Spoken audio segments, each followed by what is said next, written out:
the top RE/MAX agent in Canada. I read somewhere that you were top in the world in 2022. Yeah, we were number 2 in the world. That's we're right. Number 2 RE/MAX agent in the world. Yeah.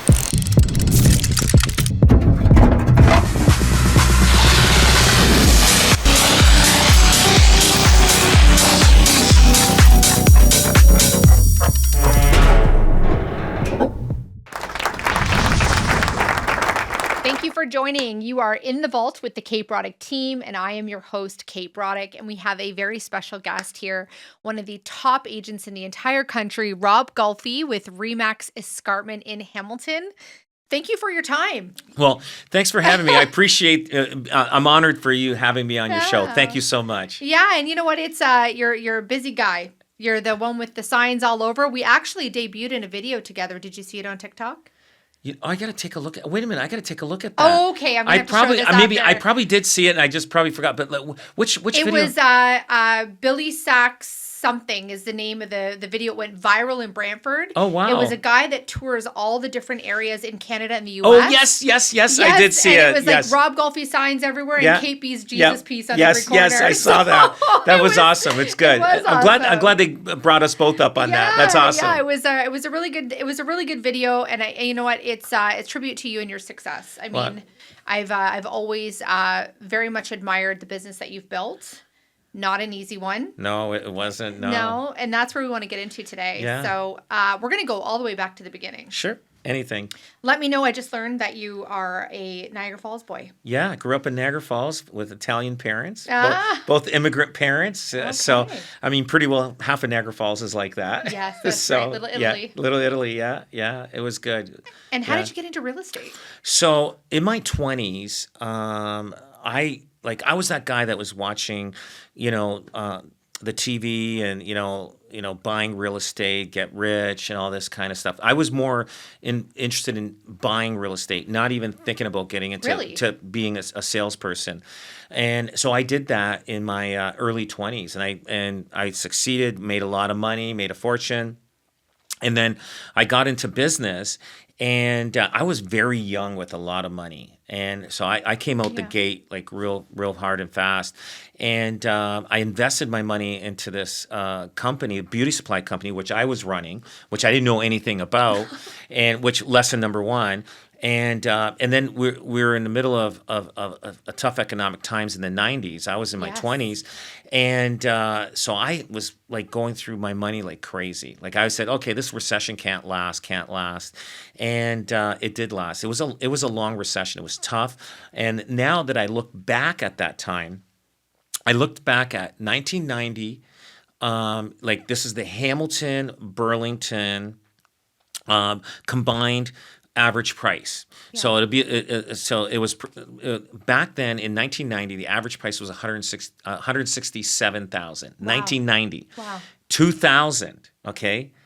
10 years later, the average price was $164,000. Wow. So it flatlined. We are going through that right now. That's right. We're flatlining. So I don't know if it's going to last 10 years. Yeah. But I think it's going to, we're already, I think, 2-3 years into it. Yeah. And, but back then, high interest rates, the housing prices were decent enough. They were still high, but they adjusted. It took 8-9 years to adjust. And, but interest rates high, but prices were reasonable. Yeah. We have interest rates are low, but the prices are high. And I still think the prices are adjusting itself still, like small percentages, 2-3% a year. And it's not like they're nose diving quite a bit, but I'm not sure. I think 2027 is going to be the year where things start getting better, but sales will be better, but not prices. So people holding out for that extra, 30, 40, 50,000. That's right. It's not going to happen. No. Yeah, it's not going to happen. So then you had this you got to explain this. You had a beauty supply business? Yes, I know. I look at I would supply hair salons with the color, the equipment or furniture and everything. So I know all about peroxides, colors, perms, everything. So sometimes I'll see a lady's hair and I'll say, hey, you know what? You should try a little bit of this. It might help with your ends. Yeah. That's so Where's your perm, Rob? Yeah, no, I know. So back then it was a lot of perms. It was a lot of perms, and I just got the Schwarzkopf color line, like the Schwarzkopf line. I remember that. And then as I got that, I burnt out. I lost most of my money, like went through it. I didn't use any of the bank's money and nothing like that. And finally Schwarzkopf awarded me that I could sell their product. And I'm like, I'm done. I was burnt out, done, beat to the curb. Those were tough times. If I ended up getting the Schwarzkopf line probably maybe a year and a half earlier or a year earlier, I probably would be like a large beauty supply company in Ontario. But now you're in real estate. I'm in real estate. So what made you pivot? So I went through a lot of different other companies through then. Yeah, and I did everything from having my own business-to-business journal, coupon book. I sold import-export. Wow. I did everything. I did multi-level marketing, Amway. Oh my God, I did everything. So all those things that I did in my 20s helped me get to where I am today. Yeah. So I said, okay, I got to do something that I do a good job, I work hard, I get paid. And so real estate was the way to go. Everybody always told me to go into real estate. I said, no. I always want to do more like the wholesale business part of it. So, and I knew that if you did a job, you got paid 60, 90 days, 30, 60, 90 days later, and that's it. That's right. And you're not holding accounts receivables, accounts payable. Obviously we have bills ourselves, we pay, but you got paid. And back then, I'll tell you, I had to chase money. People owed me money. I had to chase them. It was the Wild West during those times.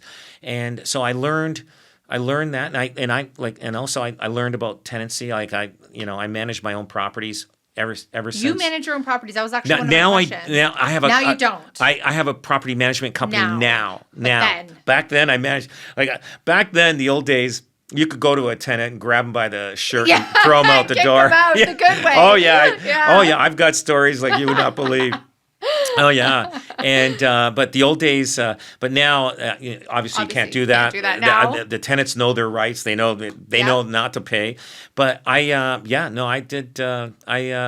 I went to school of hard knocks on everything. Really? Yeah. But you know what, though? That makes you a better business person today because you learn from rough experience what not to do. Yeah. And that's part of success is learning what not to do. Oh, absolutely. Right? Absolutely. So then you decide to go into real estate where you, once again, you're now the top RE/MAX agent in Canada. I read somewhere that you were top in the world in 2022. Yeah, we were number 2 in the world. That's we're right. number 2 RE/MAX agent in the world. Yeah, you started from something. So was it you? It was just me. You and an admin? Was it you and one of your cousins that helped you out? It was me and admin, and then from the admin I went to a buyer agent.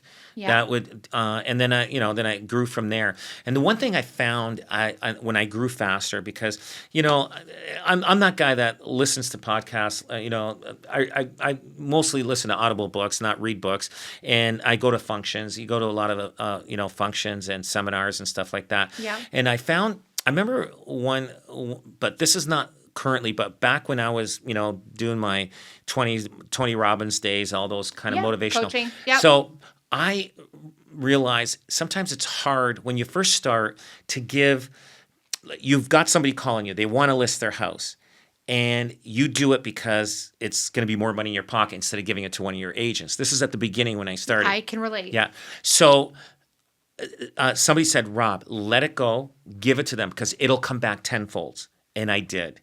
So I started. It was kind of hard to let go when that was money in the bank. Especially when you're rising. Yes. You want the numbers, you want the money, you want the control. That's right. Yeah. So when I let go, I found that I was doing more business. Yeah. So and I remember I had the first 2 agents was a girl named Patty and Lori, and so I started saying, hey, you go on this listing, you go, and it's like, really, what I mean, I'm letting go. It's like, oh my God, I'm giving half my commission away or whatever. Yeah. But it worked so well, and it's hard to get used to at the beginning, but once you get used to it, you find the business will grow faster if you let go more. Especially if you have good agents. Yes, and you have to have good agents, and it's hard. You got to do a lot of training, you got to help them out, and you got to work with them and all that kind of stuff. But I found that was the way to go when it came to growing the business, and we just grew step by step, and hiring really good people too. That's probably the best. Yeah. Your backup end staff is your biggest support. Yes. They're the ones, because I mean, once again, as an agent, when you see people who are doing it all themselves, they're run ragged. Yeah. They have no personal life. They have no downtime. They're exhausted. They're not mentally on. No, they're not. They're not. And like I worked those 16-hour days Oh, yeah. where, and I mean, like thank God for DocuSign. That saved a lot of time. Oh my goodness. Do you remember driving up and down the highway just for one change at 11, only for the deal not to come together? Absolutely. Absolutely. Driving around. Yeah. And that's when agents worked till 1 or 2 in the morning. was because, crazy. Yeah. But now, I mean, I don't think anybody really works that late. No. I mean, people fall asleep on the couch. Oh, I got them waiting for a DocuSign. You know what I mean? Like at night. But, I think it added a level of professionalism to our job, our career. Because who wants to be driving through a snowstorm to get one signature for a deal not to come together at 1 o'clock in the morning? Absolutely. I don't want to. What are you doing? Driving around at night? No, I agree. I gotcha. So you obviously started out as a single agent. You got your buyer's agent. Yeah. I'm sure the admins kind of grew in ratio to your agents. Now you have over 70 agents. That's right. Yeah. You're in Niagara, Hamilton, Haldeman, and Brantford area, and around surrounding areas. Yeah. We have agents that live in all those areas, which is amazing. And so now that you are in this position, how many years have you been in business? I've been in business 27 years now. 27 years. Yeah. Wow. I know. I remember when I started, I was young. I was 30 and I was young. And there was a generation that was a lot older that were leading the business. Yeah. So now I'm that guy that's older, and there's all these young people. Like, oh my God, how fast does that turn around? But you know what? Now it's time to pass the torch of your experience and education to help the younger people come up. Yes, right? absolutely. What's wrong with that? No, it's good. But I'm that guy that has a lot of energy. I got that ADHD, and so I've probably got more energy than probably most guys in 20s and 30s. Oh, I believe it. I always got a full You're tank of gas. very extroverted. I wasn't when I was growing up. Really? I I'm wasn't. completely introverted. I was an introvert in high school. I hung out with, popular people. Yeah. Hung out, went to parties. But I was the quiet guy. But got along with everybody. Yeah. But I wouldn't be the guy in the picture in the front. Yeah. I'd be like standing in the back. hiding kind of a little bit. Really? Yeah. No. Wow. That changed. Yeah. Well, I mean, getting in front of people, it's one of the best jobs I always said that set me up for success in real estate was bartending and waitressing. Oh. Coming up to strangers, having to connect with them, obviously working for tips. So you want to make sure you have a they good become the connection. best salespeople. Oh, I worked at the keg for many years Oh, before good I was for in you. Wow. before I was in dental hygiene. Oh, nice. And then don't ask me how that transferred into real estate, but now you've got these 70 agents, all these locations, your billboards are everywhere. I see your buses. We're now on TikTok videos with Golfi sign on every. Love it. Right? And so now what do you see happening with this team? Because I mean, obviously you're running the machine. Yes. Right. You're not going to all these listing appointments now at this point in your career. I still go to them. Sometimes they want to see me. I'm there. Good clients? Yeah. Past clients? Past clients. But sometimes people say I want to also have Rob there. I'm there. Amazing. I will go. I've never said no to any of my agents. I show up. Oh yeah. Good for you. I probably go to I'd say about maybe 3 appointments a week with my agents. So I'm in the trenches. I know I know how clients feel. I know how what they're thinking and everything. I'm involved. I have a lot of respect for that. Yeah, a lot of people I know won't do that, but I tell my agents when they phone me, no matter what time of the day, I answer the phone. You know what? I love that because once again, teams there's not one size fits all. Yeah. Every team is run differently. That's right. You are the face of your business, but after so many years of so much success, it's also understandable that you've stepped back and you let your agents do the thing. But to hear that you also go on those meetings shows, one, that you have the absolute boots on the ground running feel of the market, because you don't know that until you're in it. That's right. Right? They'll call me if they're in the middle of a deal or they're at a client's house. or whatever. Or sometimes, we do like sometimes the higher end properties. Yes. I'll show up. So there was one that I went to, and they called, a lot of the bigger teams in our market, and I was the only one that showed up of the team leader that showed up. And we got that because he wanted to the team leaders to be there. It was a 2.5. Actually, it was a $3 million house. Well, that's okay so then, right? yeah, but none of the other team leaders showed up. They just one of the agents showed up. I showed up of all of them, and with another agent on my team. Yeah. And sat there, and he was really couldn't believe it. He goes, nobody else showed up. So. But it says a lot about you also being wanting to be there and prepared for your team. For your business. Yeah. I mean, this is your business. I'm always there, and I always tell them when you call me, I'll always I return phone calls or I answer my phone because I know if I answer my phone, I take everything's done. Like I take care of it right away, whatever the issue is.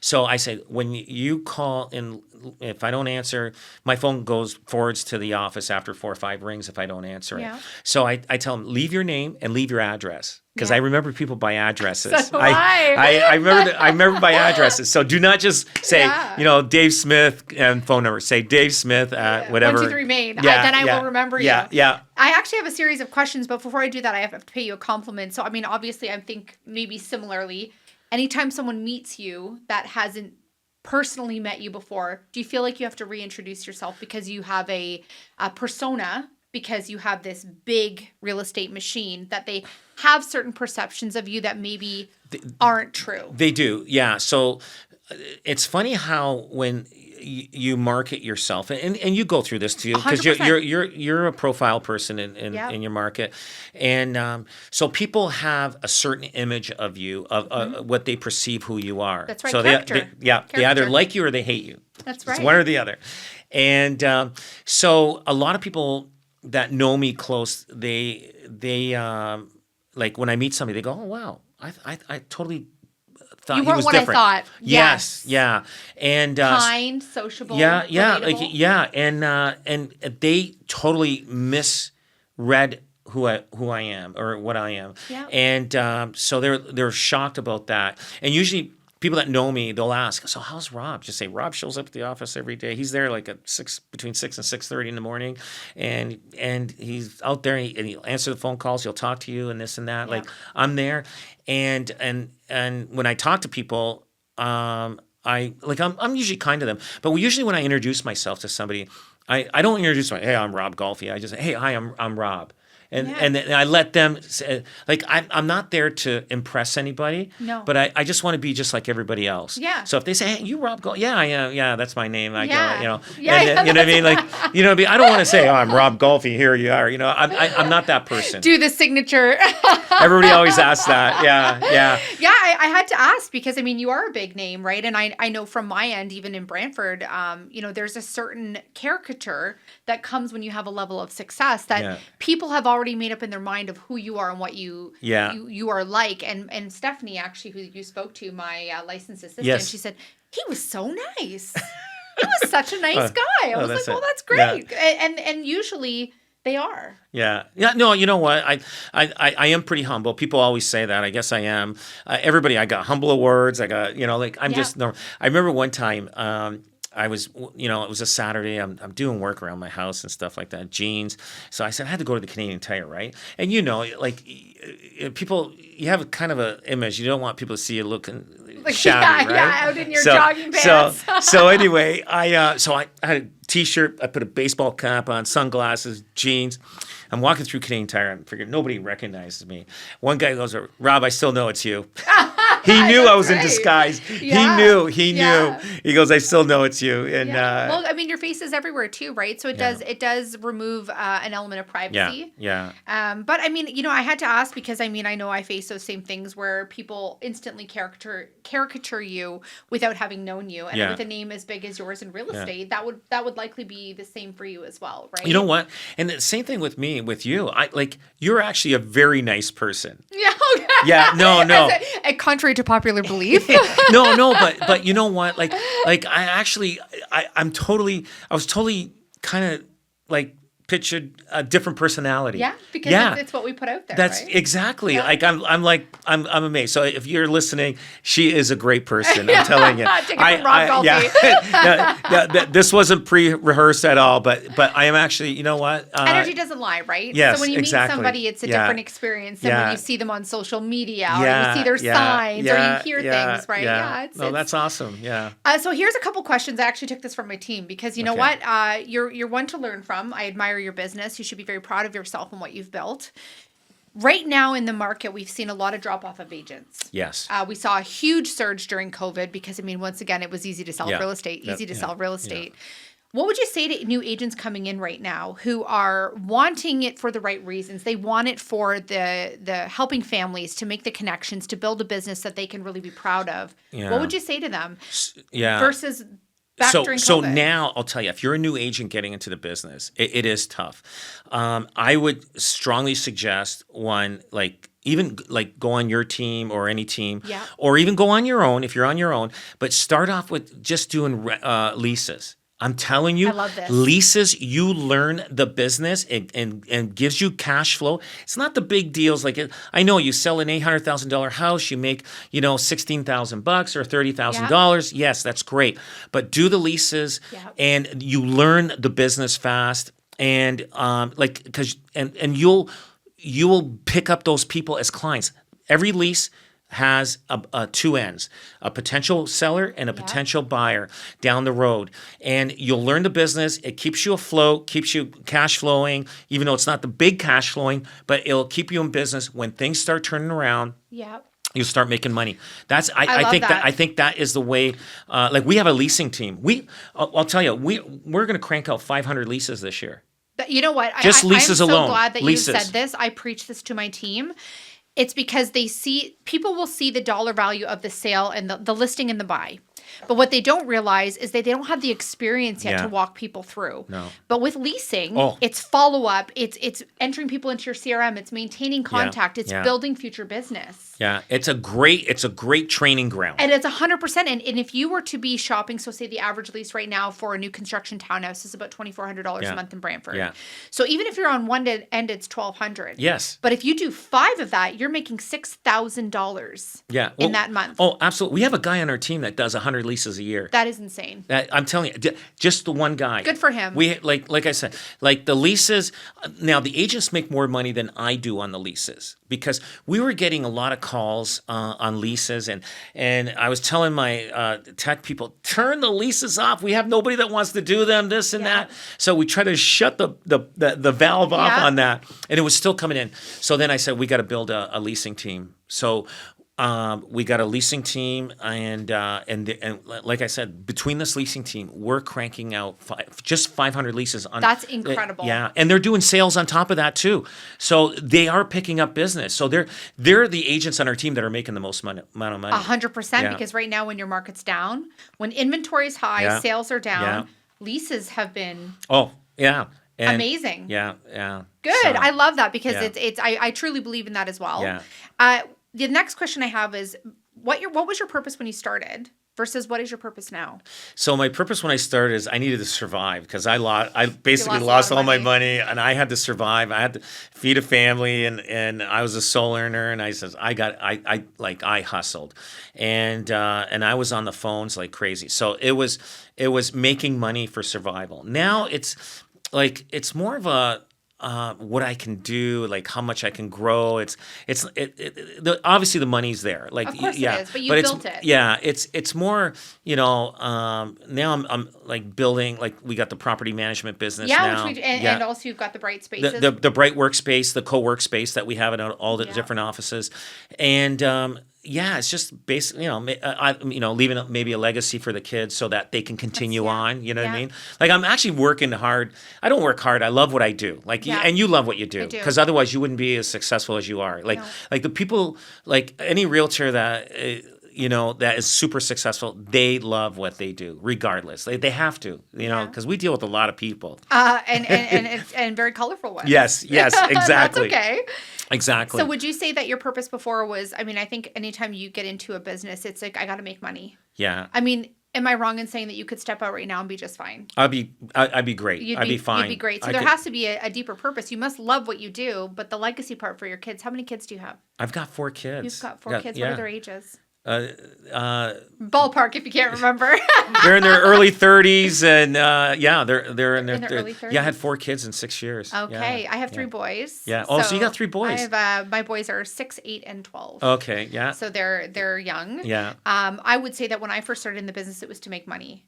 I also understand when you made that point about when you get in there, it's almost like you want it all yourself. Yeah. Yeah. And I relate to that. And I'm not Yeah. I don't have a big enough ego to say that I wasn't at that point because you didn't want to let go of the control. That's right. Yeah. Now my goal is to leave something that has an impact. Yes. Yeah. And whether that be my agents, it would more so be my family. Yeah. my Absolutely. kids. Yeah. That'd And be your kids are great. in real estate now. They are aren't in real estate. My 3 boys are. My daughter, she was working with us administratively, but she just had a baby about 4 months ago. Oh, so she should be spending time with her baby. That's it. Yeah, So absolutely. you've got 3 boys and they're 3 all in real boys. estate. Yeah, they're all in real estate. And Okay. they work all the different markets. They Oh, all 3 of them. really? Yeah, Okay. because they live in the different markets. Yeah. So how is that dynamics wise becoming a family business versus like having these 70 agents? Like because you've had a few agents who've been with you I'm for pretty a hard really on long them. time. I know. I'm Oh, pretty I hard. believe you I'm would pretty. be. I'm pretty hard on them. And if you talk to anybody in my leadership team, they'll tell you that it's not easy. I don't make it easy for them. Yeah. So Well, yeah, they you didn't have it easy yourself. Yeah, exactly. So I'll be on them, and they're like, oh my god, my dad's calling me. Oh, do I answer it? Like Yeah. It's not like, hey, I set up a listing appointment for you. So you better be in my office Oh yeah. in 15 It minutes. could go either way. It could go Yeah. either way. It could go. I got a listing appointment for you, or I'm in trouble because I didn't follow up on one thing. So do you think, I mean, and this is a question you may not have the answer to, do you think you'll ever leave it? That is probably not until I'd say I probably got another 10, 15 years. I got a lot of my gas tank is full. Wow, eh? Yeah, Good for I'm the you. only guy like we're in a 10,000 square foot office. Now we have 2 staircases that go up. One main staircase. It's and it was a big mansion one time. So I run up and down those stairs every day, steady. They can't believe it. Nobody else does. Yeah. Like the back staircase, I take every 2 steps down. Boom, boom, boom, boom, boom.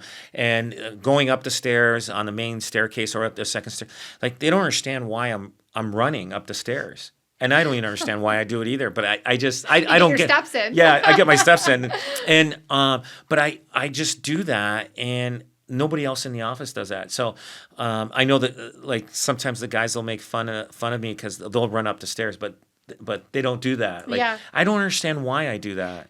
I don't get it. It sounds like you still have a lot of passion for what you're doing. Yeah. You know, Yeah. to everyone to get up and go to the office and to hustle and to be there as a team leader, to be there as a father, Yeah. to be there for your clients. Takes passion. Yeah, like I just I'm that guy in the waiting room that'll make you nervous. I'm fidgety, 'Cause you're standing up. the Oh, ADHD? Yeah. They'll say, "Oh, just sit down." No, it's okay. I'll stand. Yeah. So you think you have another 10, 15 years left? Yeah. Or more? I got a lot of gas. I got a lot of gas in the that's tank. okay. Yeah. Because, sometimes people in your position where, you've had a lot of great success, I have a lot of great colleagues who've been doing this for a long Mm-hmm. time. And they've said, I have an exit plan at around like 55, Yeah. 55, 60. And Yeah, you're like, no, I'm just getting started. Well, yeah, I am. But look, I mean, I'll be taking more vacations and Yeah. taking time off, but I'll be very much involved all the time. You know what? You stay sharp, right? Like I want to stay sharp. I want to stay in tuned. I don't want to, kind of rot away or anything like that. But Yeah. I still want to stay involved a bit. Like until somebody I know, one of the the kids that can lead the way and take over. And that's another letting go. That's Yeah. a big torch to Oh, pass. it is. Yeah. Right? Yeah, so- It's actually probably harder on your child because him as the person Yeah. receiving the business, Yeah. big shoes to fill. Oh, it is tough because Right? I'm going to be critical, but I'm always open for new ways and new technology. A lot of times, a lot of people as they get older, they don't want change. They keep doing the same thing, and that's how Yeah. they fall behind. Yeah, of but course, we're yes. always progressing that way. Well, I love that. And so the last question, which you kind of talked on, but I need to hear, you said something about 2027. Yeah. What do you think your predictions are for 2026? So What do you think what do you think is going to happen? So 2026, we are going to go through probably the same thing that we are now.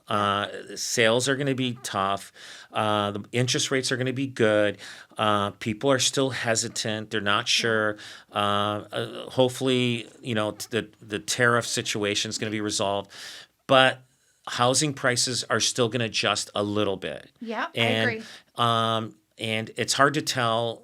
But I do think sales will start picking up in 2027, but not prices as much. Yeah. So I do feel that, and if you look at the chart from the 90s, it flatlined for the whole decade.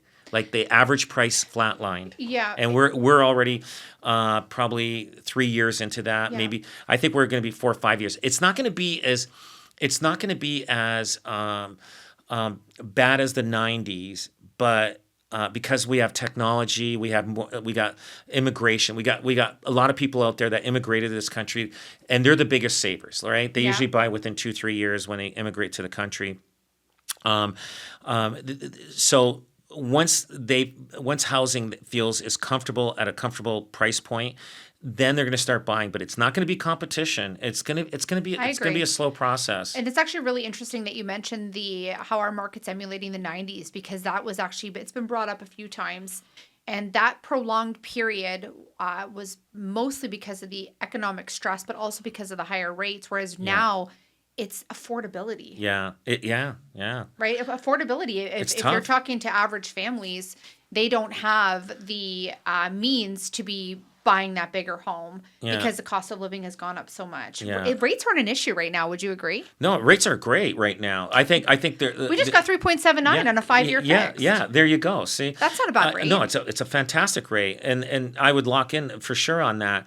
But the one thing is versus like I even predict after 2030, landlord-tenant board will finally be fair to landlords. You think so? Because a lot of investors are pulling out right now. Yeah, they are. And what happens is, so we're going to find that from 2030 to 40, people that want to rent a single family home, there's hardly going to be any of those around.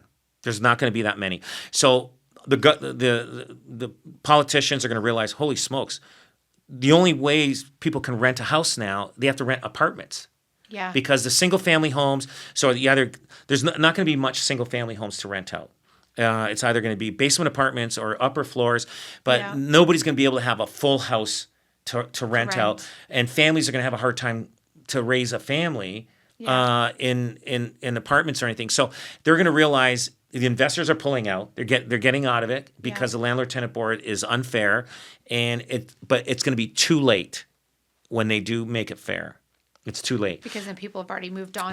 Because there's a whole generation, especially the older generation now, they're selling their single family homes. Yeah.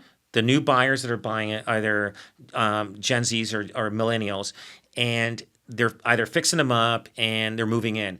There's no investors buying single family homes right now. There's none. So we're going to lose that part of the rental pool. And that's a big part over the last decade. If you just remove the last few years, think of all the people you bought that were buying townhouses for rent. Yeah. Buying, it wouldn't be duplexes, but like even condos. Yeah. No. The condo market right now, nobody wants to touch them with a 10-foot pool. No. So it's they're going to have to change the rules on that. I agree. To get the investors back. Well, look how long it took developers to start building apartment buildings. 50 years because they brought in the rent control in the 70s, and they say, hey, we're not we can't build apartment buildings anymore. That's right. So now there's no rent control on any buildings. 2018. So now you got all these apartment buildings going up. So the government always does things last. They always, do things. They're late to the party. Too late. Always. Always too late. Yeah. Honestly, Rob, it's been a pleasure. Well, thank you for having me. Honestly, yeah. And you know what? You're a great guy too. Yeah, Lots I appreciate that. It's just for anyone who knows, I met Rob probably about 7 years ago at a Scott McGillivray when it was a very small boutique promotional video shoot. And this is the first time since then having sat down with him. It's been a while. Yeah, and it's honestly, I wish you all the best with your team. I wish you all the best in real estate. Honestly, I hope that 2026 is a little better than and what we Oh not yeah, having to no wait. kidding. Yeah. But you're doing great things, and I think anyone who's watched your career unfold, I mean, I've watched it for about 14 years now. I'm really proud of you and Yeah. everything you've done. And I love what you've done. You do a great job. I Oh, love thank watching your you. videos. Fantastic. Keep doing Yeah. it. Yeah. And so people want to find you, where are they going to find you? They can find me, go to robgolfi.com, or they can go on Instagram, TikTok, whatever you want to see stuff. Rob Just look Golfi. for Golfi. Golfi Team. Golfi Team. Golfi That's right. Team. That's right. That's great. Yeah. Well, thank you again. And for those who are listening, this will be coming out in December. Stay tuned. You can visit us at Apple, Spotify, YouTube, and all social, Instagram and TikTok and Facebook. Thanks again.